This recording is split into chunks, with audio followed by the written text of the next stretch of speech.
এক না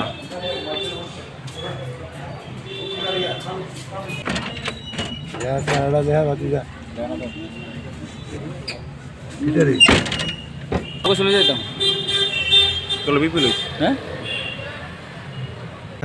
গতকাল আনুমানিক 12টা 10-15 নাগাদ নিউ টাউন রোডে সম্রাট দে নামে এক ব্যক্তির সঙ্গে কিছু লোকের ঝগড়াটি হয়।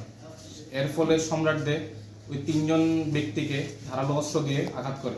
এর ফলে 3জন ব্যক্তি গুরুতর আহত হয়। এদেরকে আগরতলা জিবি হাসপাতালে প্রেরণ করা হয়। এর মধ্যে রাহুল দাস নামে এক ব্যক্তি গুরুতর জখম হওয়াতে এখনও জিবি হাসপাতালে ওদের ট্রিটমেন্ট চলছে। 3জন আহত ব্যক্তির নাম রাহুল দাস, শেখর দাস এবং উজ্জ্বল সাহা। যার আসামির নাম সম্রাট দে, বাড়ি নিউটাউন রোড, বাবার নাম সত্যনারায়ণ দে। একে আজ কোর্টে প্রেরণ করা হয় এবং পুলিশ তরফ থেকে 3 দিনের পুলিশ রিমান্ড চাওয়া হয়। কোর্ট থেকে আমাদের 3 দিনের পুলিশ রিমান্ড দেয়। আগামী 29/12/2024 তারিখে আবার তাকে কোর্টে প্রেরণ করা হবে। এই পুলিশ কেস রেজিস্টার্ড নম্বর আকিপুর পিএস কেস নাম্বার 138, ধারা 118(2), 109(1) বিএনএস। আচ্ছা, একটি সূত্রের খবর যে সম্রাট দে তাদের একটি জলের কোম্পানি রয়েছে।